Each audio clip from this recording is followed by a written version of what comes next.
வணக்கம். கிச்சாஸ் ஃபார்மிங்காக ஹேமலதா பாலகிருஷ்ணன் போலி. இதில் என்ன விசேஷம் அப்படின்றீங்களா? இது வாழைக்காய் போலிங்க. டேஸ்ட்டு ரொம்ப அற்புதமாக இருக்குது. கோதுமை மாவில் செஞ்சுருக்கு. கொஞ்சமாக தான் மைதா போட்டிருக்கு. தமிழ் புத்தாண்டுக்கு செஞ்சு எல்லாரையும் அசத்திடுவோம். டம்ளர் கடலைப்பருப்பை எடுத்து நல்லா தண்ணி விட்டு கழுவிட்டு அதை நல்லா தண்ணி ஊற்றி கிட்டத்தட்ட ஒரு மணி நேரத்துக்கு ஊற வச்சிடலாம்.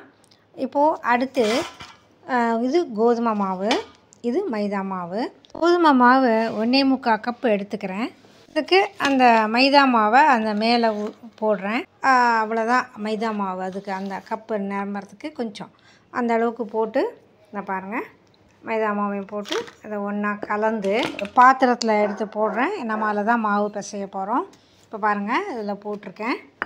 டீஸ்பூனில் கொஞ்சம் மஞ்சள் போடுறேன். போட்டுட்டு இப்போ எல்லாம் நல்லா அதை பிசைஞ்சி தண்ணி கொஞ்சமாக விட்டு நல்லா இப்போ பிசைகிறேன். பாருங்கள், நல்லா பிசைஞ்சால் மாவு நல்லா சப்பாத்தி வைக்கிற அளவுக்கு இப்போ நல்லா பிசைஞ்சிருக்கேன். அதுக்கப்புறம் அதை கொஞ்சமாக நெய் விட்டு பிசைஞ்சி பாருங்கள் நல்லா எடுத்திருக்கேன் மாவை. இப்போ இந்த மாவை ஒரு நல்ல காட்டன் துணியில் ஈரமாக்கி அதை அப்படியே மூடி அப்படி ஓரமாக வச்சிடலாம். பருப்பு பாருங்கள் நல்லா ஊறி இருக்குது. இப்போது இதை நல்லா வேக வைக்கலாம். ஸ்டவ்வில் வச்சு இப்போ வேக வைக்கிறேன். பாருங்கள் நல்லா வெந்திருக்கு. ஒரு பருப்பை எடுத்து நல்லா நசுக்கி பார்த்தீங்கன்னா நல்லா இது வெந்தது போதும். இப்போது இதை அப்படியே எடுத்து வடிகடலை போட்டு நல்லா வடிகட்டி தண்ணியெல்லாம் இருத்தி எடுத்துடலாம். பருப்பை மட்டும் இப்போ எடுத்திருக்கேன். இப்போ இதை மிக்ஸி ஜாரில் போட்டு நல்லா நைஸாக அரைச்சி முதல்ல எடுத்துக்கலாம். இப்போது கொஞ்சமாக நான் அது கூட ஏலக்காய் தூள் போடுறேன். போட்டுட்டு இப்போது அரைக்க நல்லா நைஸாக அரைச்சிருக்கு. இது போதும். இது மாதிரி தான் கெட்டியாக இருக்கணும். இப்போ இதை நான் அப்படியே ஒரு பாத்திரத்தில் அப்படியே எடுத்து அதை போடுறேன். இங்கே பாருங்கள், ஒரு மீடியம் சைஸ் வாழைக்காய் எடுத்திருக்கேன். அதை தோலெல்லாம் நல்லா சீவிட்டு துருவலில் நல்லா ஃபுல்லாக துருவிக்கிறேன். துருவி எடுத்துக்கிட்டு அதை மிக்ஸி ஜாரில் போடுறேன். போட்டுட்டு தண்ணிலாம் விட வேண்டாம், அப்படியே நைஸாக அரைச்சிடும். நல்லா அரையும். இங்கே பாருங்கள், மிக்ஸி ஜாரில் போட்டு துருவனை அந்த மொத்த வாழைக்காயும் போட்டு மூடி போட்டு இப்போ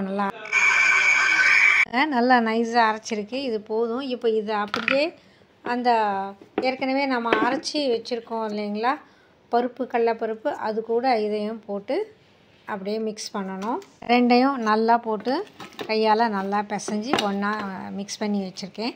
இப்போது இதில் நாட்டு சக்கரை கலக்கணும். நம்ம மாவு அளந்த கப்பில் 2 கப்பு நாட்டு சக்கரை இதில் போடுறேன். கையால் நல்லா மாவையும் அந்த வாழைக்காய் அப்புறம் இந்த நாட்டு சக்கரையெல்லாம் நல்லா மிக்ஸ் ஆகிற மாதிரி கையில் முதல்ல கரண்டியால் நல்லா கிளறணும். இங்கே பாருங்கள், நல்லா பிசைஞ்சிட்டேன். நல்லா எல்லாமே 3 இப்போ ஒன்றா ஆகிட்டுருக்கு. இப்போ இதை ஒரு ஸ்டவ்வில் கொஞ்சமாக நெய் விட்டு நெய் சூடானதும் இந்த கலவையை அப்படியே அதில் போட்டு நல்லா இப்போது ஸ்டவ்வை ஸ்லிம்மில் வச்சுருக்கணும். நல்லா இதை பாருங்கள், எல்லாமே 3 நல்லா இப்போ ஒன்றாயிடுச்சு. இது போதும். இப்போ இதை இறக்கி வச்சுட்டு ஆறுனதும் நாம் இப்போது வாழைக்காய் போலி தட்டலாம். வாழைக்காய் போலியை நான் 3 விதமாக இப்போ உங்களுக்கு செஞ்சு காட்டுறேன். முதல்ல இலையில நெய் தடவி அதில் தான் தட்டுறேன். நான் நெய் தான் யூஸ் பண்ணுறேன். உங்கள் விருப்பம். உங்களுக்கு நெய் வேண்டாம், எனக்கு எண்ணெய் தான் வேணும்னா அது நீங்கள் எண்ணெய் விட்டும் செஞ்சுக்கலாம். ஆனால் நெய்யில் செஞ்சால் ரொம்ப நல்லா இருக்கும். சின்னதாக ஒரு உருண்டை எடுத்து அதை நல்லா தட்டி அதுக்குள்ளே பூரணம் வச்சு திரும்ப தட்டி வைக்கணும். இதை பாருங்கள், இப்போ நல்லா நான் தட்டியிருக்கேன். உள்ளே கொஞ்சமாக பூரணத்தை வச்சு அதை மடித்து இப்போ அதை அப்படியே, அதாவது மாவு கையில் ஒட்டாமல் இருக்கிறதுக்காக நம்ம அப்பப்போ நெய்யோ எண்ணெயோ, அதாவது நான் முதல்லே சொல்லிட்டேன், உங்களுடைய விருப்பம்.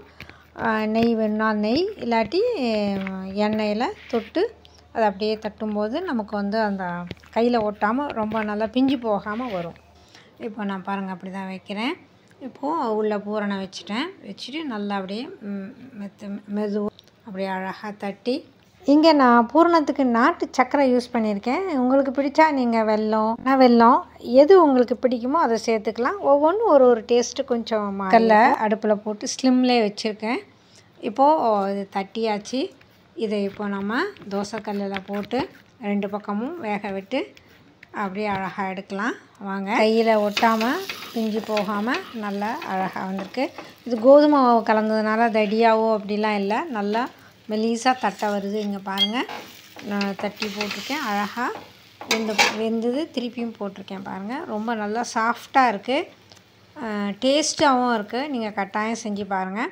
இதற்கு எண்ணெய் தொட்டு வாழை இலையில் தட்டுறது கஷ்டமாக இருக்குது அப்படின்னா இந்த மாதிரி மாவு உருண்டையாக்கி சப்பாத்தி வைக்கிற மாதிரி வச்சு அதுலேயும் பூரணம் வச்சு செய்யலாம். இப்போ பாருங்கள், நான் ஒரு கொஞ்சம் மாவு எடுத்திருக்கேன். அது கோதுமை மாவு தான். அதில் 2 பக்கமும் தொட்டு இப்போது சப்பாத்தி மாதிரி வச்சுருக்கேன். நல்லா மெலிசாக வரும், பிஞ்சு போகாது. இப்போ அதில் வந்து பூரணம் வச்சு அதை வந்து மாவில் திரும்ப தொட்டு நம்ம எப்படி சப்பாத்தி வைக்கிறோமோ அதே மாதிரி தான் நல்லா மெலிசாக வைக்கலாம். வச்சு அதை இப்போ வந்து தோசைக்கல்லில் போட்டு 2 பக்கமும் நல்லா வேக விட்டு எடுக்கலாம். அதுவும் நல்லா சாஃப்டாக ரொம்ப நல்லாயிருக்கும். சப்பாத்தி வைக்கிற மாதிரியே ரொம்ப அருமையாக வருது. அப்படியே தோசைக்கல்லில் இலைய திருப்பி போட்டால் அழகாக வந்துடும். இங்கே பாருங்கள், ரொம்ப நல்லா வந்திருக்கு. இப்போ அடுத்து வந்து எண்ணெயை, அதாவது மாவு தொடாமல் எண்ணெயிலே வச்சு அப்படியே சப்பாத்தி தேய்க்கலாம். பாருங்கள், கொஞ்சமாக அதில் பூரணம் வச்சு அப்படியே மடித்து அது மாவுக்கு பதில் எண்ணெய் கொஞ்சமாக, இது ஆக்சுவலாக நான் நெய் தான் வச்சுருக்கேன், கொஞ்சமாக தான் தடவுறேன். தடவிட்டு அது அப்படியே அழகாக பாருங்கள் நல்லா ஒட்டாமல் வருது. அது நம்ம நெய்யில் சுட்டாலும் டேஸ்ட்டாக இருக்கும். நான் இப்போ இதில் வந்து நெய் தான் யூஸ் பண்ணியிருக்கேன். இப்போ பாருங்கள், நல்லா வந்திருக்கு அழகாக. இந்த வாழை இலை எடுத்து தோசைக்கல்லில் திருப்பி ஓட்டினா அழகாக இலையில் ஒட்டாமல் ரொம்ப அழகாக வரும், பிஞ்சு போகாது. இங்கே பாருங்கள், ரொம்ப அழகாக வந்திருக்கு. இப்போது அருமையான சூப்பரான வாழைக்காய் போலி ரெடி. வாழைக்காயில் உங்களுக்கு என்ன காய் பிடிச்சாலும் அதில் செய்யலாம். நமக்கு நேந்திரங்காய், செவ்வாழைக்காய் காயாக இருக்கும்போது எது வேணாலும் போட்டு செய்யலாம். டேஸ்ட் ரொம்ப சூப்பராக இருக்கும். காய் நிறைய மருத்துவத்தன்மை கொண்டு இருக்குது. அது வந்து வாயுன்னு சொல்லி நம்ம ஒதுக்கிடுறோம். நான் இந்த வாழைக்காயை பற்றி விவரமாக வீடியோ போட்டிருக்கேன், பார்க்காதவங்க பாருங்கள். வீடியோ பிடிச்சிருந்தா சப்ஸ்கிரைப் பண்ணுங்கள், பெல் பட்டனை ப்ரெஸ் பண்ணுங்கள், பக்கத்தில் இருக்கிற ஆலில் கிளிக் பண்ணுங்கள். அப்போ தான் நான் போடுற வீடியோவுடைய நோட்டிஃபிகேஷன் உங்களுக்கு உடனுக்குடன் கிடைக்கும். வீடியோவை மறக்காமல் லைக் பண்ணுங்கள், ஷேர் பண்ணுங்கள், கமெண்ட் பண்ணுங்கள். நன்றி, வணக்கம். மீண்டும் வேறு ஒரு வீடியோவில் மீண்டும் உங்களை சந்திக்கிறேன்.